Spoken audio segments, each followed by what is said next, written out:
Welcome everyone to the 3 a.m. Enigma YouTube channel. Today I present a chilling and mysterious tale titled Echoes of the Forgotten. Prepare to be captivated by the following story. Let me take you back to a night that still lingers in my mind, a night filled with shadows and secrets. It was a chilly autumn evening in Maplewood, a small, unassuming town in the Midwest, where I found myself working as a freelance delivery driver. I was 25, restless and always on the lookout for something more, something exciting. That evening, as I scrolled through my delivery app, a notification caught my eye. High-paying delivery request. The address was unfamiliar, a location on the outskirts of town that I had never heard of. Curiosity got the better of me, and I accepted the request, not knowing that this decision would lead me down a path of darkness. As I drove along the winding roads, the trees loomed overhead, their branches intertwining like skeletal fingers. The air grew colder and an unsettling feeling crept over me. I glanced at my GPS, which flickered momentarily, adding to my discomfort. Just a glitch, I muttered, trying to shake off the unease. When I finally arrived, I was greeted by a house that looked like it had been forgotten by time. The Victorian architecture was hauntingly beautiful, with peeling paint and overgrown ivy. A chill ran down my spine as I approached the front door, its dark wood worn and creaky. I knocked hesitantly, and moments later, it swung open to reveal a woman in her late 50s, Margaret. "Come in, dear," she said, her voice warm yet laced with an edge of urgency. Against my better judgment, I stepped inside. The dimly lit room was filled with peculiar artifacts and portraits of people I didn't recognize, each one seemingly alive, their eyes following my every move. "Thank you. But I really should be going," I replied, glancing at the door, feeling the weight of something ominous in the air. "Nonsense. You must hear my story," she insisted, leaning closer. "This town has secrets and you've just scratched the surface." Margaret began to recount tales of missing persons, each story more chilling than the last. As I listened, the shadows in the room deepened, and I felt an inexplicable pull towards her words. Then she revealed a small, ornate box. "This holds the key to everything," she said, her eyes gleaming with a mix of fear and excitement. "You must open it to understand." With a deep breath, I opened the box. Inside lay photographs of people who had vanished over the years, their faces frozen in time. Each picture seemed to pulse with a life of its own, and I felt the weight of their stories pressing down on me. Suddenly, the atmosphere shifted. The room grew colder, and the lights flickered as whispers filled the air. Shadows danced along the walls, and my heart raced. I felt an overwhelming urge to leave. "Let me out," I shouted, panic rising within me. Margaret's demeanor changed, her eyes darkening. "You cannot leave until you understand," she cried, her voice echoing with a strange resonance. Desperate, I bolted for the door, but it slammed shut before I could reach it. The walls seemed to close in around me, and I could hear the faint cries of the missing people, their voices pleading for help. In a moment of sheer adrenaline, I smashed a nearby window and leaped out into the night, the cool air hitting my face like a slap. I stumbled into the woods, branches scratching at my skin, but I didn't stop. The feeling of being pursued urged me onward. When I finally reached my car, I drove away with a sense of urgency, glancing in the rearview mirror to see the house fading into darkness. But the images of the missing haunted me, and I couldn't shake the feeling that I had left something behind. Back in town, the atmosphere felt different. People whispered as I passed, their eyes filled with suspicion. I couldn't help but wonder if they knew what had happened in that house. Determined to uncover the truth, I began researching the town's history, discovering a pattern of disappearances linked to Margaret and her family. Armed with newfound knowledge, I returned to the house, determined to confront Margaret and the dark secrets hidden within. As I stepped inside, the air was thick with tension, and the shadows seemed to loom larger than before. "Why did you come back?" Margaret's voice echoed from the darkness, filled with a mixture of anger and sorrow. "I need to know the truth," I replied, my voice steady despite the fear coursing through me. Margaret revealed the dark force that had taken hold of her family, a curse tied to the box. "You must choose," she said, her eyes pleading. "Help me break the curse or face the consequences." With the weight of the town's history resting heavily on my shoulders, I faced my choice. I could either destroy the box in the dark, power it contained, or attempt to save Margaret, risking my own life in the process. In a climactic moment, I made my decision. As the house began to tremble, I shattered the box against the floor, releasing a blinding light that engulfed the room.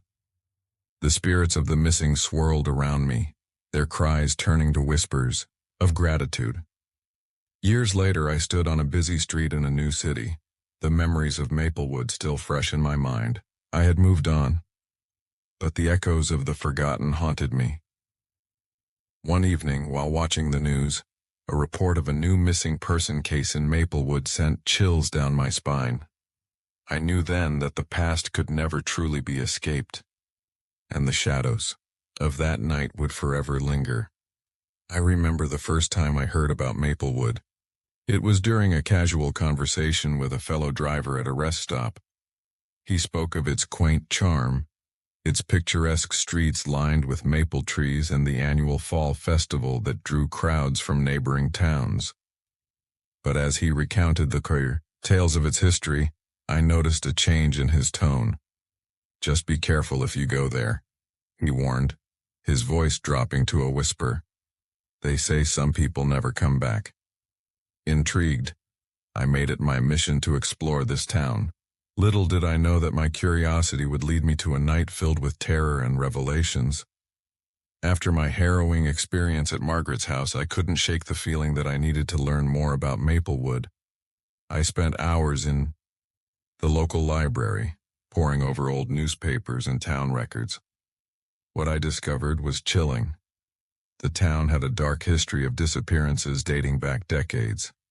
Each article detailed a different person who had vanished without a trace, families torn apart, friends left to wonder.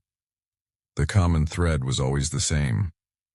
They were last seen near the woods or the old Victorian house on the outskirts. I spoke to locals, trying to piece together the stories. Most were reluctant to talk, their eyes darting away as if afraid of being overheard. But a few whispered about Margaret, claiming she was a witch or a keeper of dark secrets. Determined to confront my fears, I returned to Maplewood. The air was thick with tension as I approached the house once more. This time I was armed with knowledge and a sense of purpose. Margaret welcomed me with an unsettling smile. "You've come back," she said, her voice dripping with a mixture of surprise and delight. "I knew you would." "Tell me about the box," I demanded, my heart racing. "What is its purpose? Why are those people missing?" Margaret's expression shifted, and for a moment I saw a flicker of vulnerability. "The box contains the souls of those who were lost," she explained. "It was created to protect them, but it has become a curse. I cannot break it alone." I hesitated, weighing the risks. But the thought of those lost souls trapped and longing for freedom pushed me to agree. Together we began preparing for the ritual, gathering candles, herbs, and symbols from her collection of artifacts. On the night of the ritual, the atmosphere was charged with energy. The air crackled as we lit the candles and arranged them in a circle around the box. Margaret began chanting in a language I didn't understand, her voice rising and falling like a haunting melody. As the ritual progressed, the room filled with a blinding light. The shadows twisted and writhed, and I felt the weight of countless souls pressing in around us. Whispers surrounded me, each one a plea for release. "Focus!" Margaret shouted, her voice strained. "We must break the curse." I closed my eyes, feeling the energy surge through me. I could see the faces of the missing, their eyes filled with hope. In that moment, I understood the true cost of the curse. It wasn't just about Margaret. It was about all of them. As the final incantation left Margaret's lips, a powerful force erupted from the box. The light enveloped us, and I felt myself being pulled into it.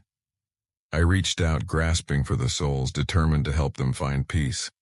In that instant, I understood what I had to do. I pushed myself into the light, feeling my own essence begin to fade. "I'll save you," I cried, knowing that my sacrifice might be the only way to free them. Margaret's eyes widened in horror as she realized what I was doing. "No, you can't," she screamed, but it was too late. The light exploded outward, filling the room with warmth and love. I felt the souls swirling around me, their gratitude washing over me like a gentle tide. The weight of their pain lifted, and I could hear their whispers turning into laughter. As the light faded, I found myself back in the room, gasping for breath.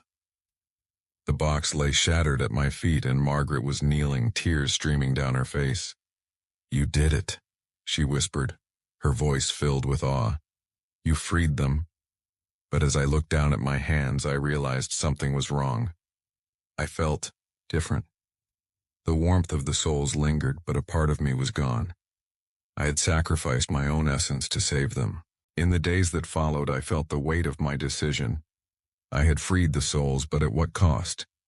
I left Maplewood, carrying the memories of those I had saved and the knowledge of the darkness that lingered in the shadows.